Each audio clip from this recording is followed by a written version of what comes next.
was Noli de Castro, when the Vice President was Binay, when Vice President... But you were also here in the last hearing. No motion was introduced.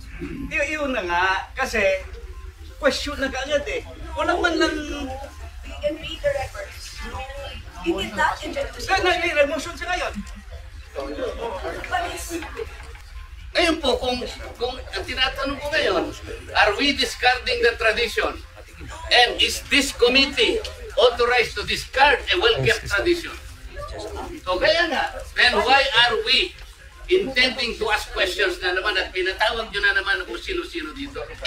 That is why, kung hindi po kayo What's up mga kababayan, News That Matters here. Dito sa video natin ngayon ay ating panonoorin itong nangyayaring kaguluhan sa loob ng Senado mga kababayan. Patungkol sa budget hearing ng OVP o ni Vice Presidente Sara Duterte mga kababayan. Nagkainitan na nga itong si Congressman Marcoleta at Kimbo dito sa Senate na hearing na ito. Na hearing suspended sapagkat nagkakagulo na nga. Malaki na ang tensyon sa pagitan nila Congressman Marcoleta at ni Kimbo. Paano ba naman kasi mga kababayan, itong si Kimbo talagang stick to the plan na ipitin ang budget ng OVP na makailang ulit na ni-real talk ni Congressman Marcoleta, ngunit talagang matigas ang bungo ng babaeng ito. Pero bagong lahat mga kababayan, huwag niyo po sana kalimutang mag-like at subscribe para updated ka sa mga uploads ko araw-araw. At yun na nga mga kababayan, nanginig itong si Kimbo sa Senate hearing ng pangaralan nila Congressman Marcoleta ang ginagawang pang-iipit nito sa budget ng OVP. Kanyang winika na halata masyado na ayaw mo sa tao, na ayaw mo kay Vice Presidente Sara Duterte, na puro na lang panghiya ang ginagawa mo Kimbo at wala nang katuturan. Kasama mo pa ang mga convicted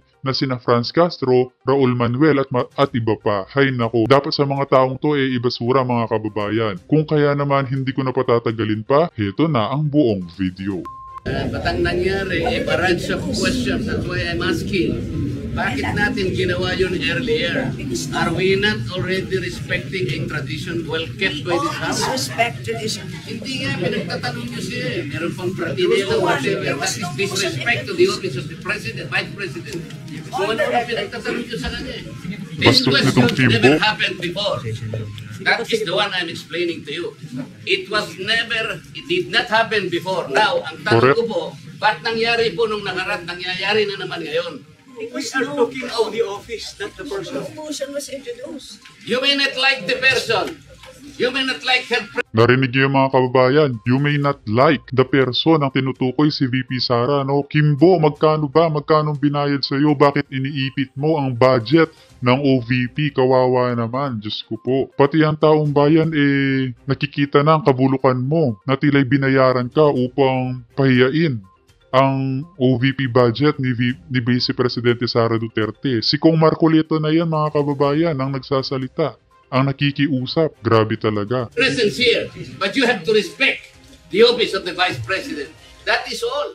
Because that is guided by the tradition. Kahapon po, kagaya po na sinabi nila, wala nang pinagtanong sa office of the President. And that is correct. That is in line with that tradition. Ngayon po, kung ang tinatanong ko ngayon, are we discarding the tradition? And is this committee authorized to discard a well-kept tradition? So kaya nga, then why are we intending to ask questions na naman at pinatawag nyo na naman kung sino-sino dito? That is why, kung hindi po kayo makakasagot, madam, ang tinanong ko na sa inyo, I am now moving. Pratinela pa? Yung nangyari sa sagutan yan mga kababayan, hindi nilagay sa kamera yan, Sinuspindi ang hearing, tapos ganyan ang nangyayari sa loob. Halatang may pinagtatakpan din itong mga bayarang media o kamera na pinagbubuti nila ang script na pahiyain ang OVP budget. Naku naman po. Buti na lamang mayroong nag-live sa loob sa kung anong tunay na nangyayari. Ako ba nakakita ng gano'n? This did not happen anytime. Pang-labing 7 taon ko na po ito. Alam nyo, Madam Stella, I was already here when the Vice President was Noli de Castro, when the Vice President was Binay, when Vice President... But you were also here in the last hearing. No motion was introduced. Yun na nga, kasi question na kaagad Walang man lang... You can read the records. He did not introduce the motion. Nag-motion siya ngayon. But it's, yung status, yung status for The first thing is that is the manifestation of Yan, na-real talk ka ngayon, Kimbo, no? Deserve mo yan. Imagine mga kababayan, nagsasalita pa lang si Kong Marcoleta, sabat ng sabat. Itong si Kimbo, kapal ng mukha. Magkano kayang bayad dito, ba't ganyan? Nakakahiya ka. The President, Vice President, kung ano-ano pinagtatanong nyo sa kanya. These questions never happened before. That is the one I'm explaining to you. It did not happen before. Now, ang tanong ko po, ba't nangyari po nung nakaraan, nangyayari na naman ngayon? We are talking of the office, not the person. The motion was introduced. You may not like the person. You may not like her presence here. But you have to respect the office of the Vice President. That is all. Because that is guided by the tradition. Kahapon po, kagaya po na sinabi nila, wala nang pinagtanong sa office of the President. And that is correct. That is in line with that tradition. Ngayon po, kung ang tinatanong ko ngayon, One-sided are we kasi. discarding the tradition? And is this committee authorized to discard a well-kept tradition? O kaya nga, then why are we intending to ask questions na naman at pinatawag nyo na naman kung sino-sino dito? That is why, kung hindi po kayo makakasagot, madam, ang tinanong ko na sa inyo, I am now moving. Oh, brati-bratinela pa. Saan po kayo nakakita ng gano'n? This did not happen anytime. Panglabing 7 taon ko na po ito. Alam nyo, Madam Stella, I was already here when the Vice President was Nolini Castro, when the Vice President was Binay, when Vice President... But you were also here in the last hearing. No motion was introduced. Yun na nga, kasi question na kaagad Walang man lang... You can read the records. He did not introduce the Nag-motion siya ngayon.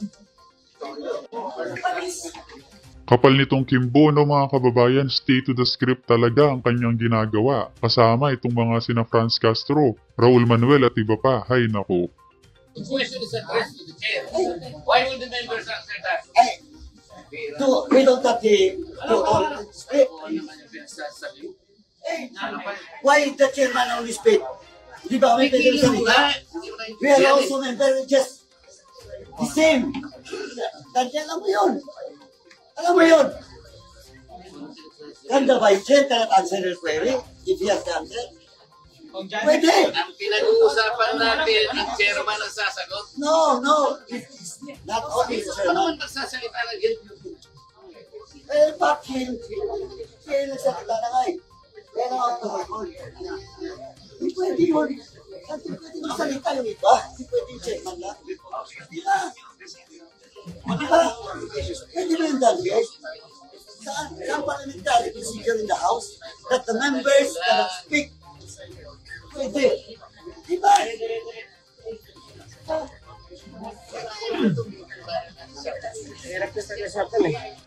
yung status. The first thing is that is the manifestation of Congressman Dante Marcoleta, and it should be answered by the members. If a motion, then after that, Marcoleta will vote the motion. Hindi ba nga nasagot eh? Will we let just Marcoleta to speak? And then move to the motion? Sagutin muna. Sagutin muna Okay, yung point niya. the chair will answer. Yes, you can introduce a motion, but have a member. No. Before we move a motion, parliamentary. The rulings of the chair form part of the proceedings of this committee and of the House. So you have to answer the question. Sagutin muna. Yes. Then saka mag-move. Kung may Yun. mag-move. Okay. Simple.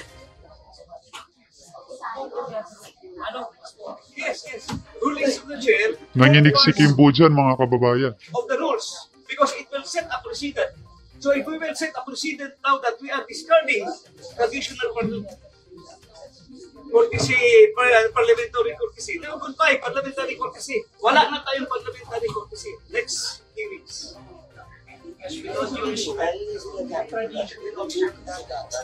Dapat members answer your query or your manifestation. Then, Ano yung binigay chairman na sino tinatanong ko? Pira naman na. Hindi nga eh.